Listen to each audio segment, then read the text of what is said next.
ओम श्री साईराम। श्री साई सच्चरित अध्याय 6। रामनवमी उत्सव व मस्जिद का जीर्णोद्धार, गुरु के कर स्पर्श की महिमा, चंदन समारोह, उर्स और रामनवमी का समन्वय, मस्जिद का जीर्णोद्धार। गुरु के कर स्पर्श के गुण। जब सद्गुरु ही नाव के खिवैया हैं तो वे निश्चय ही कुशलता तथा सरलता पूर्वक इस भवसागर के पार उतार देंगे।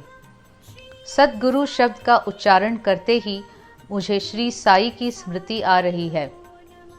ऐसा प्रतीत होता है मानो वे स्वयं मेरे सामने ही खड़े हैं और मेरे मस्तक पर उदी लगा रहे हैं। देखो देखो, वे अब अपना वरद हस्त उठाकर मेरे मस्तक पर रख रहे हैं।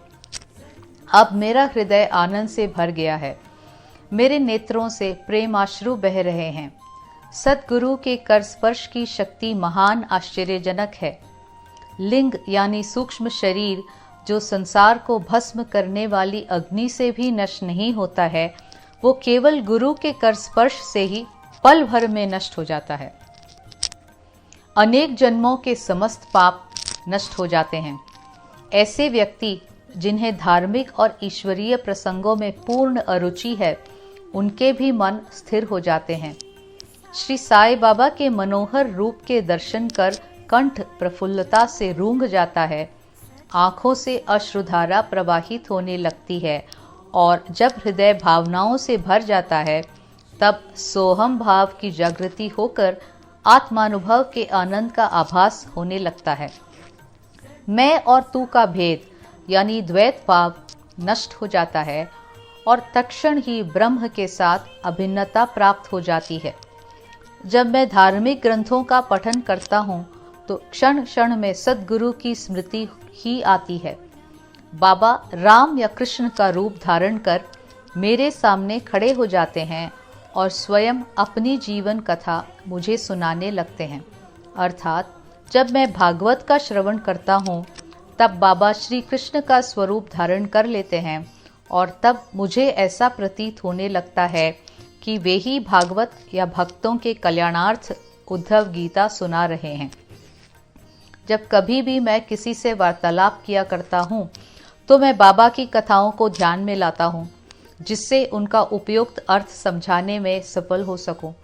जब मैं लिखने के लिए बैठता हूँ तब एक शब्द या वाक्य की रचना भी नहीं कर पाता हूँ, परंतु जब वे स्वयं कृपा कर मुझसे लिखवाने लगते हैं तब फिर उसका कोई अंत नहीं होता। जब भक्तों में अहंकार की वृद्धि होने लगती है तो वे शक्ति प्रदान कर उसे अहंकार शून्य बनाकर अंतिम ध्येय की प्राप्ति करा देते हैं तथा उसे संतुष्ट कर अक्षय सुख का अधिकारी बना देते हैं। जो बाबा को नमन कर अनन्य भाव से उनकी शरण जाता है उसे फिर कोई साधना करने की आवश्यकता नहीं है। धर्म, अर्थ, काम और मोक्ष उसे सहज ही में प्राप्त हो जाते हैं। एक ईश्वर के पास पहुंचने के 4 मार्ग हैं: कर्म, ज्ञान, योग और भक्ति। इन सब में भक्ति मार्ग अधिक कंटकाकीर्ण, गड्ढों और खाइयों से परिपूर्ण है, परंतु यदि सद्गुरु पर विश्वास कर गड्ढों और खाइयों से बचते और पदानुक्रमण करते हुए सीधे अग्रसर होते जाओगे तो तुम अपने ध्येय अर्थात ईश्वर के समीप आसानी से पहुंच जाओगे। श्री साई बाबा ने निश्चयात्मक स्वर में कहा है कि स्वयं ब्रह्म और उनकी विश्व उत्पत्ति, रक्षण और लय करने आदि की भिन्न भिन्न शक्तियों के पृथकत्व में भी एकत्व है। इसे ही ग्रंथकारों ने दर्शाया है। भक्तों के कल्याणार्थ श्री साई बाबा ने स्वयं जिन वचनों से आश्वासन दिया था उनको नीचे उद्धत किया जाता है। मेरे भक्तों के घर अन्न तथा वस्त्रों का कभी अभाव नहीं होगा। ये मेरा वैशिष्ट्य है कि जो भक्त मेरी शरण आ जाते हैं और अंतकरण से मेरे उपासक हैं, उनके कल्याणार्थ मैं सदैव चिंतित रहता हूँ। सर्वधर्मान् परित्यज्य मामेकं शरणं व्रज, अहम त्वां सर्वपापेभ्यो मोक्षयिष्यामि मा शुचः। गीता। कृष्ण भगवान ने भी गीता में यही समझाया है। इसलिए भोजन तथा वस्त्र के लिए अधिक चिंता न करो। यदि कुछ मांगने की ही अभिलाषा है तो ईश्वर को ही भिक्षा में मांगो। सांसारिक मान व उपाधियां त्याग कर ईश कृपा तथा अभयदान प्राप्त करो और उन्हीं के द्वारा सम्मानित हो। सांसारिक साधनों से कुपथगामी मत बनो। अपने इष्ट को दृढ़ता से पकड़े रहो। समस्त इंद्रियों और मन को ईश्वर चिंतित में प्रवृत्त रखो। किसी पदार्थ से आकर्षित न हो। सदैव मेरे स्मरण में मन को लगाए रखो ताकि वो देह, संपत्ति व ऐश्वर्य की ओर प्रवृत्त न हो। तब चित्त स्थिर, शांत व निर्भय हो जाएगा। इस प्रकार की मनस्थिति प्राप्त होना इस बात का प्रतीक है कि वह सुसंगति में है। यदि चित्त की चंचलता नष्ट न हुई तो उसे एकाग्र नहीं किया जा सकता। बाबा के उपर्युक्त शब्दों को उद्धत कर ग्रंथकार शिरडी के रामनवमी उत्सव का वर्णन करता है। शिरडी में मनाए जाने वाले उत्सवों में रामनवमी अधिक धूमधाम से मनाई जाती है। अतएव इस उत्सव का पूर्ण विवरण, जैसा कि साई लीला पत्रिका सन 1924 के पृष्ठ 197 पर प्रकाशित हुआ था, यहाँ संक्षेप में दिया जाता है। प्रारंभ। कोपरगांव में श्री गोपालराव गुंड नाम के एक इंस्पेक्टर थे। वे बाबा के परम भक्त थे। उनकी 3 स्त्रियां थीं, परंतु एक के भी संतान न थी। श्री साई बाबा की कृपा से उन्हें एक पुत्र रत्न की प्राप्ति हुई। इस हर्ष के उपलक्ष्य में सन 1897 में उन्हें विचार आया कि शिरडी में मेला अथवा उर्स भरवाना चाहिए। उन्होंने यह विचार शिरडी के अन्य भक्त तात्या पाटिल, दादा कोते पाटिल और माधवराव के समक्ष विचारणार्थ प्रकट किया। उन सभी को यह विचार अति रुचिकर प्रतीत हुआ तथा उन्हें बाबा की भी स्वीकृति और आश्वासन प्राप्त हो गई। उर्स भरने के लिए सरकारी आज्ञा आवश्यक थी, इसलिए एक प्रार्थना पत्र कलेक्टर के पास भेजा गया, परंतु ग्राम कुलकर्णी यानी पटवारी के आपत्ति उठाने के कारण स्वीकृति प्राप्त न हो सकी। परंतु बाबा का आश्वासन तो प्राप्त हो ही चुका था, अतः पुनः प्रयत्न करने पर स्वीकृति प्राप्त हो गई। बाबा की अनुमति से रामनवमी के दिन उर्स भरना निश्चित हुआ। ऐसा प्रतीत होता है कि कुछ निष्कर्ष ध्यान में रखकर ही उन्होंने ऐसी आज्ञा दी, अर्थात उर्स व रामनवमी के उत्सवों का एकीकरण तथा हिंदू मुस्लिम एकता, जो भविष्य घटनाओं से ही स्पष्ट है कि यह ध्येय पूर्ण सफल हुआ। प्रथम बाधा तो किसी प्रकार हल हुई। अब द्वितीय कठिनाई जल के अभाव की उपस्थित हुई। शिरडी तो एक छोटा सा ग्राम था और पूर्व काल से ही वहां जल का अभाव बना रहता था। गांव में केवल 2 कुएं थे, जिनमें से एक तो प्रायः सूख जाया करता था और दूसरे का पानी खारा था। बाबा ने उसमें फूल डालकर उसके खारे जल को मीठा बना दिया, लेकिन एक कुएं का जल कितने लोगों को पर्याप्त हो सकता था। इसलिए तात्या पाटिल ने बाहर से जल मंगवाने का प्रबंध किया। लकड़ी व बांसों की कच्ची दुकानें बनाई गईं तथा कुश्तियों का भी आयोजन किया गया। गोपालराव गुंड के एक मित्र दामू अण्णा कासार अहमदनगर में रहते थे। वे भी संतानहीन होने के कारण दुखी थे। श्री साई बाबा की कृपा से उन्हें भी एक पुत्र रत्न की प्राप्ति हुई थी।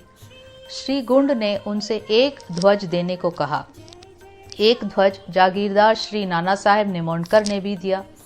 ये दोनों ध्वज बड़े समारोह के साथ गांव में से निकाले गए और अंत में उन्हें मस्जिद, जिसे बाबा द्वारका माई के नाम से पुकारते थे, उसके कोनों पर फहरा दिया गया।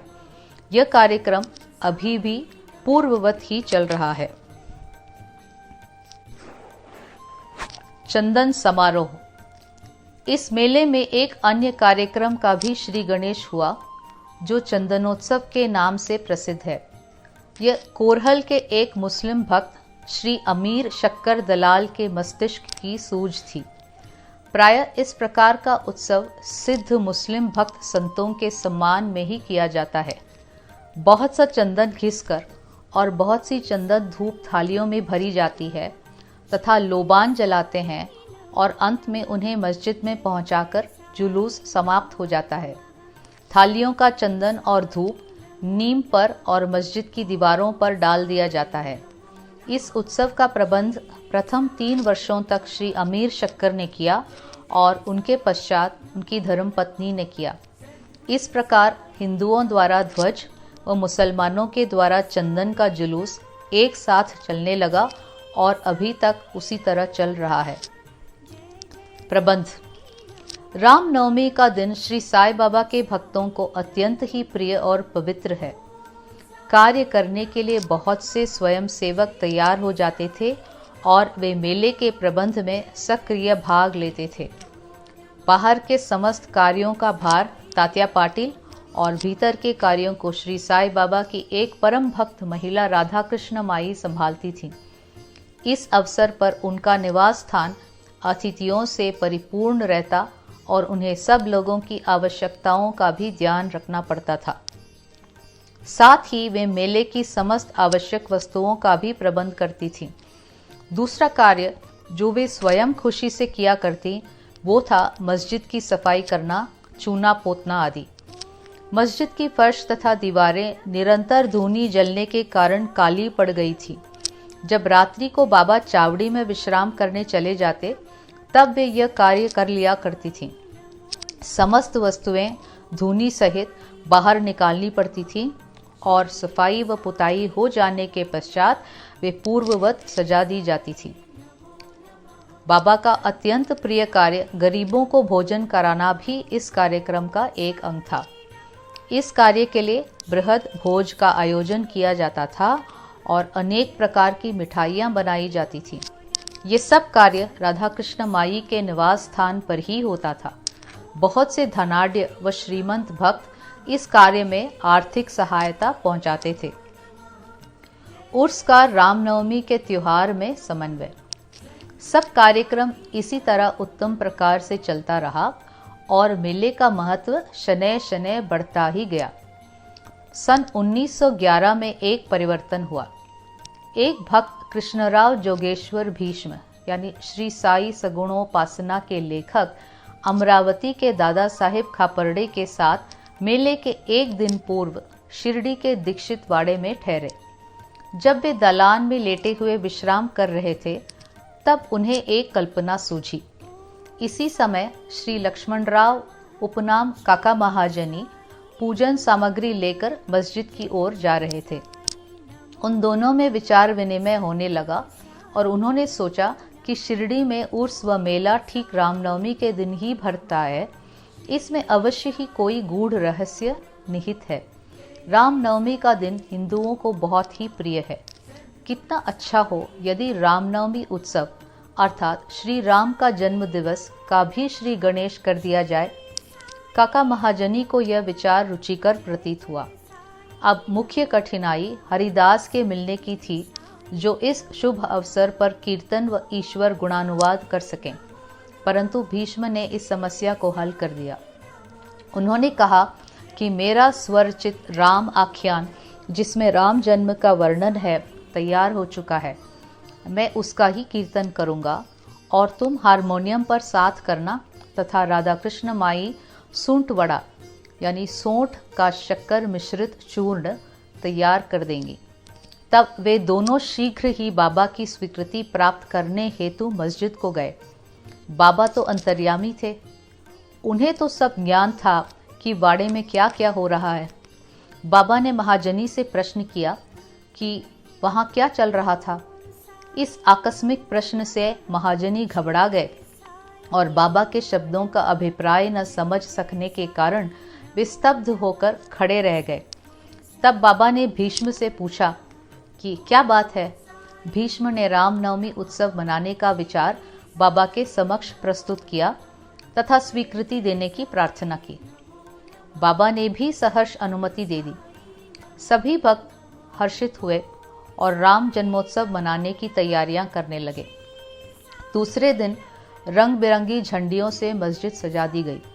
श्रीमती राधा कृष्ण माई ने एक पालना लाकर बाबा के आसन के समक्ष रख दिया और फिर उत्सव प्रारंभ हो गया। भीष्म कीर्तन करने को खड़े हो गए और महाजनी हारमोनियम पर उनका साथ करने लगे। तभी बाबा ने महाजनी को बुलावा भेजा। यहाँ महाजनी शंकित थे कि बाबा उत्सव मनाने की आज्ञा देंगे भी या नहीं, परंतु जब वे बाबा के समीप पहुंचे तो बाबा ने उनसे प्रश्न किया, ये सब क्या है, ये पालना क्यों रखा गया है?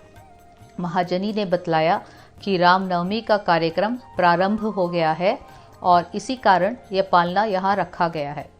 बाबा ने निंबर पर से 2 हार उठाए। उनमें से एक हार तो उन्होंने काकाजी के गले में डाल दिया तथा दूसरा भीष्म के लिए भेज दिया। अब कीर्तन प्रारंभ हो गया था। कीर्तन समाप्त हुआ तब श्री राजाराम की उच्च स्वर से जय जयकार हुई। कीर्तन के स्थान पर गुलाल की वर्षा की गई। जब हर कोई प्रसन्नता से झूम रहा था तब अचानक ही एक गरजती हुई ध्वनि उनके कानों पर पड़ी। वस्तुतः जिस समय गुलाल की वर्षा हो रही थी तो उसमें के कुछ कण अनायास ही बाबा की आंख में चले गए। तब बाबा एकदम क्रुद्ध होकर उच्च स्वर में अपशब्द कहने व कोसने लगे। यह दृश्य देखकर सब लोग भयभीत होकर सिर पिटाने लगे। बाबा के स्वभाव से भली भांति परिचित अंतरंग भक्त भला इन अपशब्दों का कब बुरा मानने वाले थे।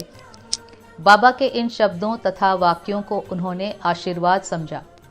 उन्होंने सोचा कि आज राम का जन्मदिन है, अतः रावण का नाश, अहंकार एवं दुष्ट प्रवृत्ति रूपी राक्षसों के संहार के लिए बाबा को क्रोध उत्पन्न होना सर्वथा उचित ही है। इसके साथ साथ उन्हें यह विदित था कि जब कभी भी शिरडी में कोई नवीन कार्यक्रम रचा जाता था तब बाबा इसी प्रकार कुपित या क्रुद्ध हो ही जाया करते थे। इसलिए वे सब स्तब्ध ही रहे। इधर राधा कृष्ण माई भी भयभीत थीं कि कहीं बाबा पालना न तोड़ फोड़ डालें, इसलिए उन्होंने काका महाजनी से पालना हटाने के लिए कहा, परंतु बाबा ने ऐसा करने से उन्हें रोका। कुछ समय पश्चात बाबा शांत हो गए और उस दिन की महापूजा और आरती का कार्यक्रम निर्विघ्न समाप्त हो गया।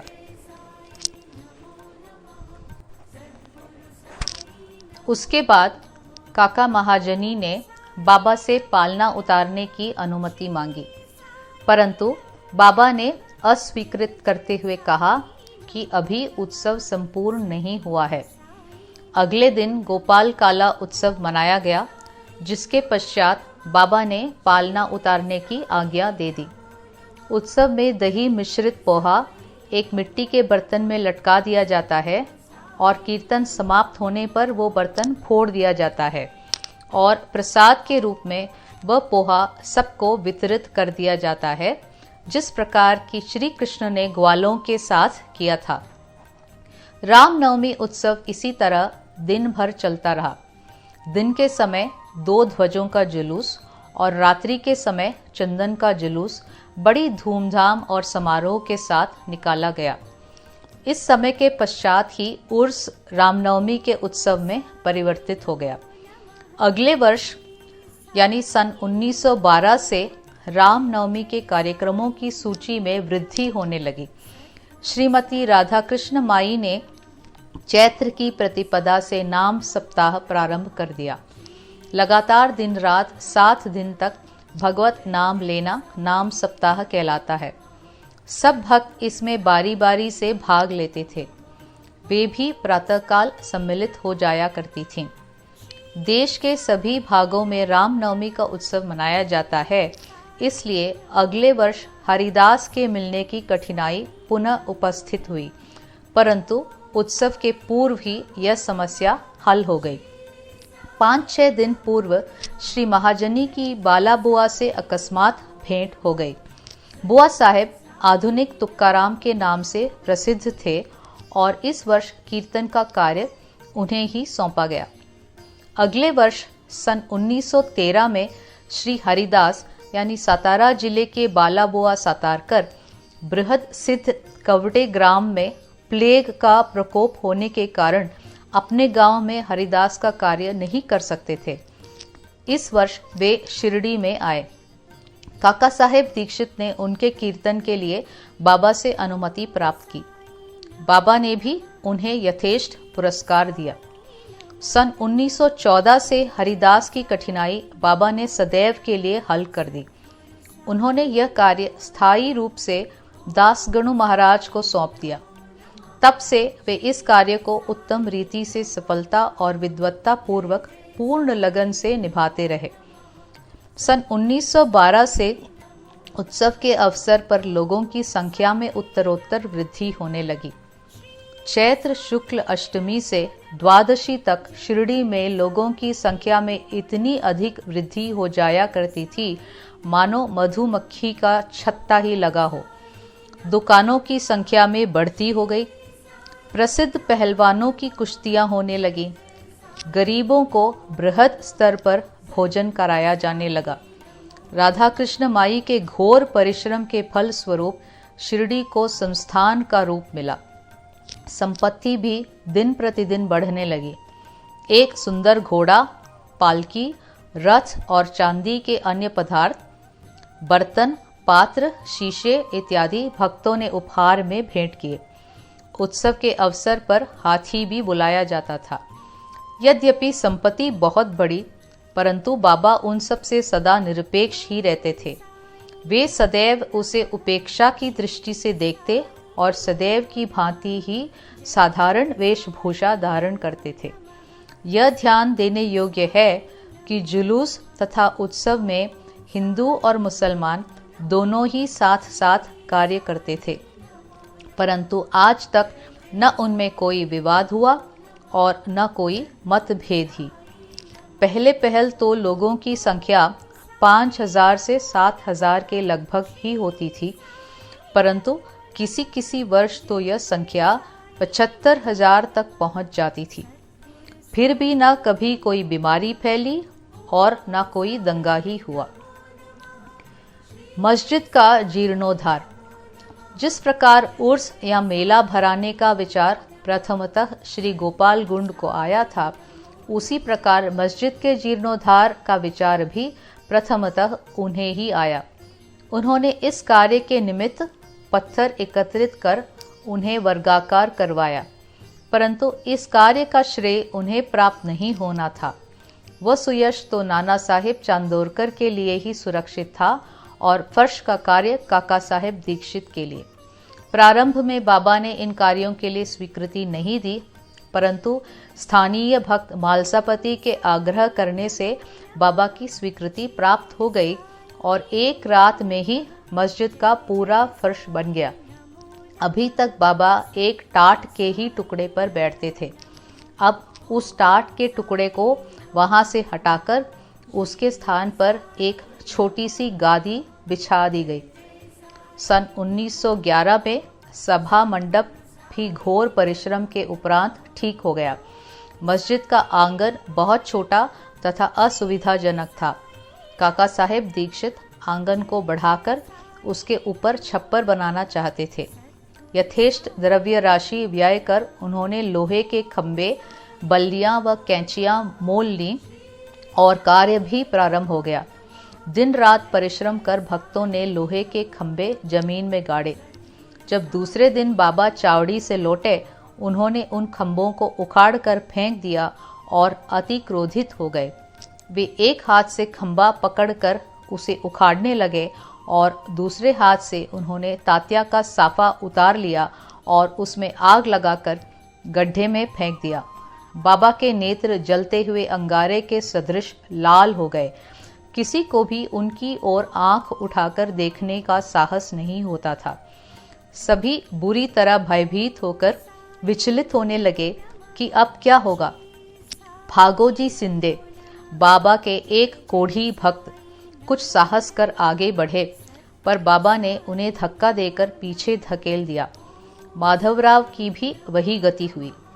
बाबा उनके ऊपर भी ईंट के ठेले फेंकने लगे। जो भी उन्हें शांत करने गया, उसकी वही दशा हुई। कुछ समय के पश्चात क्रोध शांत होने पर बाबा ने एक दुकानदार को बुलाया और एक जरीदार फेंटा खरीदकर अपने हाथों से उसे तात्या के सिर पर बांधने लगे, जैसे उन्हें विशेष सम्मान दिया गया हो। यह विचित्र व्यवहार देखकर भक्तों को आश्चर्य हुआ। वे समझ नहीं पा रहे थे कि किस अज्ञात कारण से बाबा इतने क्रोधित हुए।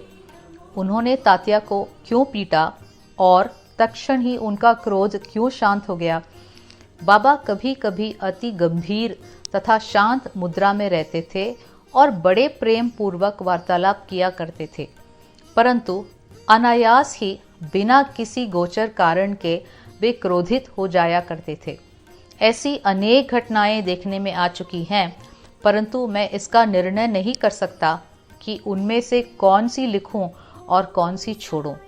अतः जिस क्रम से वे याद आती जाएंगी उसी प्रकार उनका वर्णन किया जाएगा। अगले अध्याय में बाबा यवन हैं या हिंदू, इसका विवेचन किया जाएगा तथा उनके योग, साधन, शक्ति और अन्य विषयों पर भी विचार किया जाएगा। श्री सद्गुरु साईनाथार्पणमस्तु। शुभम भवतु।